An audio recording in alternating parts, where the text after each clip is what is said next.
En este video les voy a hablar sobre shock cardiogénico. El choque cardiogénico es una forma extrema de insuficiencia cardíaca aguda caracterizada por la caída de la presión arterial con una adecuada presión de llenado ventricular con disminución general y grave de la perfusión tisular. Este se presenta en el 5 al 10% de los pacientes con infarto agudo de miocardio. Les voy a hablar sobre la etiología.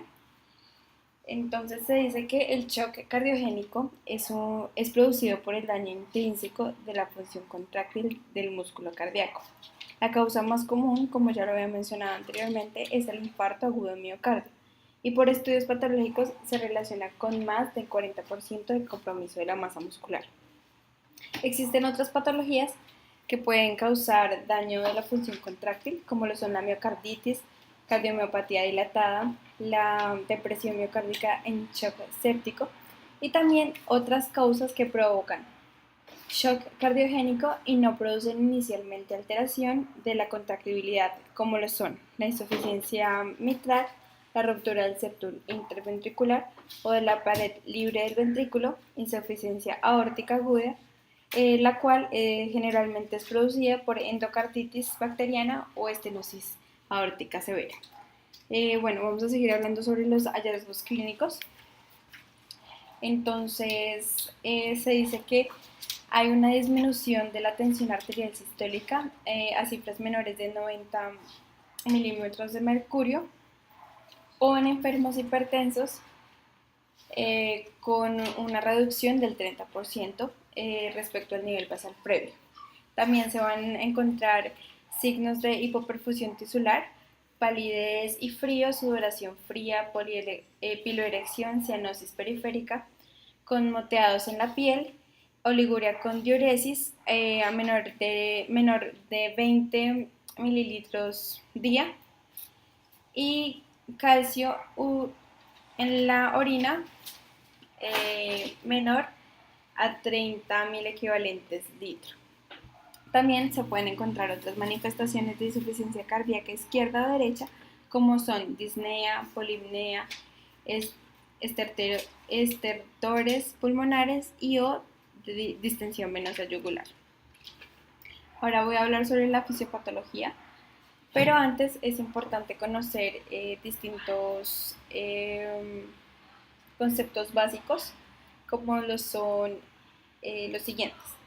Entonces, se dice que el gasto cardíaco es igual al volumen sistólico por la frecuencia cardíaca. También se debe tener en cuenta que la frecuencia cardíaca está influida por el sistema nervioso simpático y parasimpático y que el volumen sistólico depende de la precarga, la poscarga y la contractibilidad miocárdica. Entonces, la precarga es dada por el retorno venoso y está relacionada con los mecanismos renales que controlan el volumen intravascular, tales como el sistema renina-angiotensina-aldosterona, la natriuresis y el factor natriurético atrial. Por otro lado, la poscarga está relacionada con la resistencia al flujo sanguíneo por los vasos y es directamente proporcional a la longitud del vaso y a la viscosidad de la sangre e inversamente proporcional al radio del vaso. También es importante conocer el tono del músculo liso, el cual depende del estímulo vasoconstrictor proveniente del sistema nervioso simpático, el cual es originado por el mensaje de los vasoreceptores arteriales y modulado a su vez por las catecolaminas y localmente por la secreción de sustancias vasoactivas. Estas sustancias van a ser secretadas por las células endoteliales y las principales son el óxido nítrico, moléculas derivadas de ácido araquidónico, endotelina y angiotensina 2. También es importante conocer que la perfusión tisular depende de una adecuada presión arterial. La presión arterial es determinada por el producto del gasto cardíaco y por la resistencia vascular sistémica. En el choque cardiogénico se van a alterar la función contráctil del miocardio. Inicialmente se va a disminuir el volumen sistólico y esto va a hacer que el gasto cardíaco se disminuya igualmente. El gasto cardíaco es un factor necesario para mantener la presión arterial y la presión de perfusión a los órganos vitales. ocasionando que se disparen mecanismos compensadores, lo cual se conoce como la primera fase del choque cardiogénico. Estos incluyen estimulación del sistema nervioso simpático, activación del sistema renina, angiotensina, aldosterona y se van a liberar sustancias vasorreguladoras por el endotelio. Al estimular el sistema nervioso simpático, se va a incrementar la frecuencia cardíaca y de la frecuencia contráctil, incrementando también el gasto cardíaco y la presión de perfusión, provocando un mayor consumo de oxígeno por parte del miocardio. La disminución de la perfusión renal causa incremento en la producción de renina angiotensina 2, que es un potente vasoconstrictor, y aldosterona, que incrementa la reabsorción de sodio y agua por el riñón, aumentando así el volumen intravascular y por consiguiente la presión de llenado. Otro mecanismo adicional es la liberación de hormona antidiurética en respuesta a la estimulación vasoreceptores, ocasionando reabsorción de agua libre. La vasoconstricción arterial compensadora es máxima en los vasos con mayor densidad de receptores alfa, produciendo una redistribución del flujo sanguíneo a órganos vitales como lo son el corazón y el cerebro. Con detrimento de flujo a músculo, piel, territorio esplácnico y riñón. También se puede producir vasoconstricción venosa con aumento del retorno venoso y dilatación ventricular compensadora, que teóricamente va a aumentar la fuerza de contracción miocárdica. Una adecuada perfusión miocárdica depende de la duración del tiempo de diástole y del gradiente de presión entre el flujo coronario y la cavidad ventricular izquierda.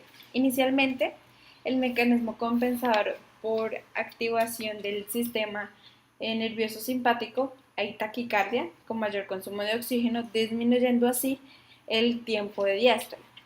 Se pierde el gradiente de presión a favor del flujo coronario debido a la hipotensión y a la elevación de la presión de fin de diástole en la cavidad ventricular. Esto va a ocasionar mayor isquemia y más deterioro de la función cardíaca.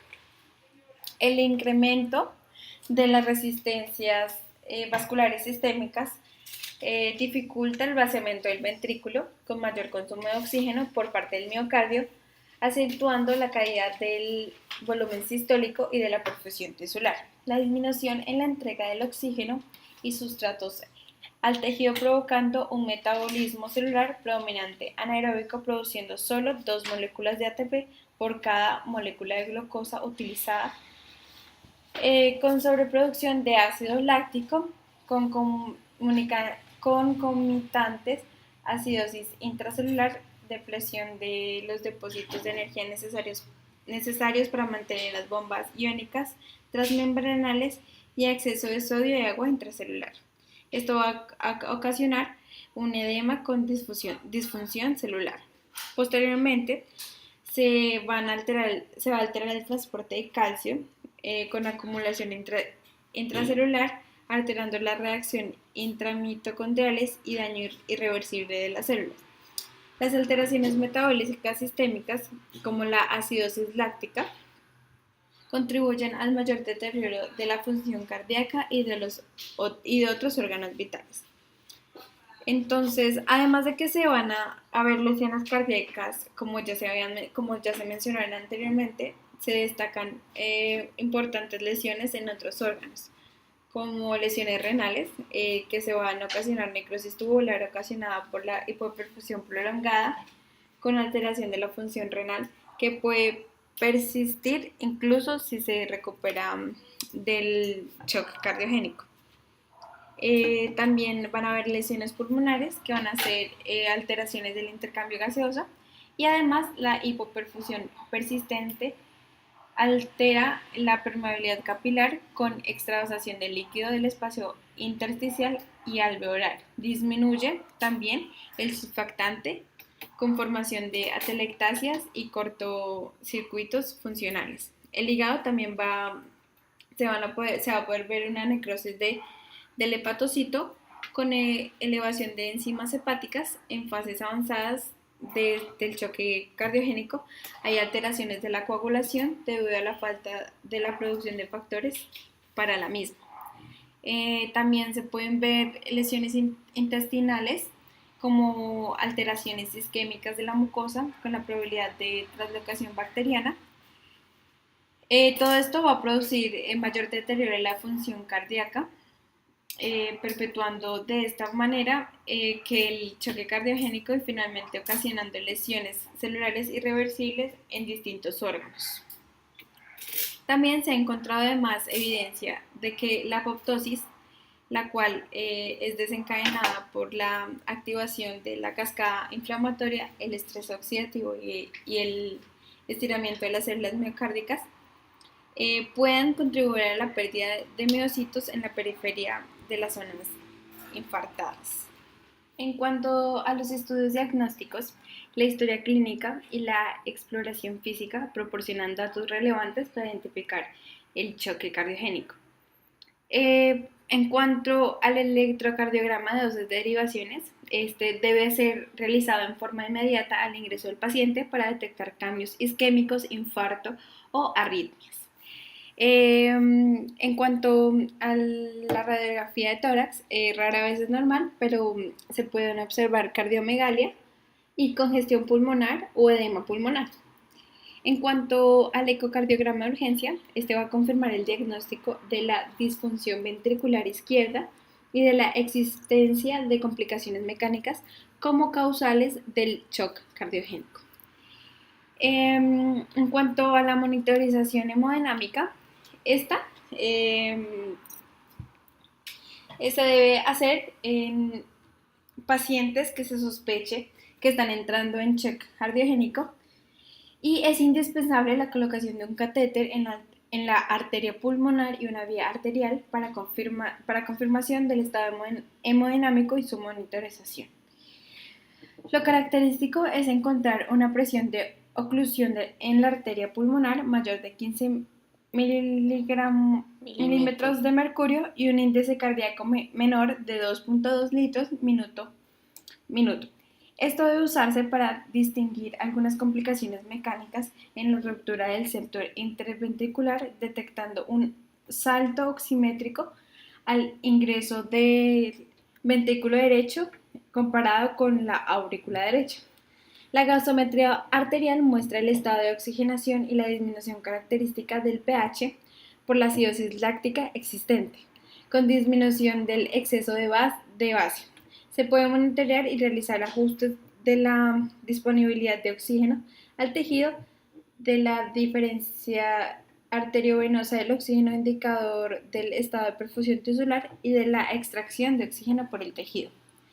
El seguimiento de los niveles ácidos lácticos en sangre es un parámetro muy importante a tener en cuenta para el diagnóstico, seguimiento y valoración de la terapia. En cuanto al tratamiento, se debe administrar dopamina en dosis de 3 a 5 microgramos kilogramo minuto o mayor a 5 microgramos kilogramo minuto, máximo 30 microgramos kilogramo minuto. Esta se utiliza en insuficiencia cardíaca aguda con la presión arterial baja. Y también se utiliza a menudo dopamina en dosis bajas junto a dobutamina en dosis más altas. La dobutamina se utiliza en una dosis de 2 a 20 microgramos kilogramo minuto y es utilizada para aumentar el gasto cardíaco, también para la estimulación de los receptores beta 1, aumentando la contractibilidad del miocardio, aumentando la frecuencia cardíaca. A dosis más bajas tiene efecto vasodilatador y a dosis más altas provoca vasoconstricción. También puede provocar arritmias ventriculares y supraventriculares, edema torácico en personas con enfermedad isquémica. El levosimendan, esta se debe administrar en dosis de 3 a 12 microgramos kilogramo en 10 minutos a continuación de 0.05 a 0.2 microgramos kilogramo minuto. Esta es una alternativa para pacientes que toman beta bloqueadores, ya que el efecto inotrópico positivo no depende de la estimulación del receptor beta. También se debe administrar en enfermos con la presión arterial sistólica menor a 100 milímetros de mercurio y no administrar la dosis de carga para evitar la hipotensión. La noradrenalina se debe utilizar en dosis de 0.2 a 1.0 microgramos kilogramo minuto. Esta se utiliza solamente en casos de shock cardiogénico cuando la presión arterial es menor a 90 milímetros de mercurio a pesar del uso de un fármaco enotrópico positivo y sueroterapia y la perfusión de los órganos es insuficiente a pesar de la mejoría del gasto cardíaco. Puede estar indicada en enfermos con insuficiencia cardíaca aguda y sepsis. Se puede utilizar con cada fármaco enotrópico positivo mencionado arriba, es decir, dobutamina, dopamina. La adrenalina se debe administrar en 1 miligramo cada 3 a 5 minutos solamente durante la resucitación, de 0.05 a 0.5 microgramos kilogramo minuto. Se utiliza solamente durante la resucitación en el paro cardíaco y eventualmente en caso de resistencia a dopamina y persistencia de hipotensión arterial.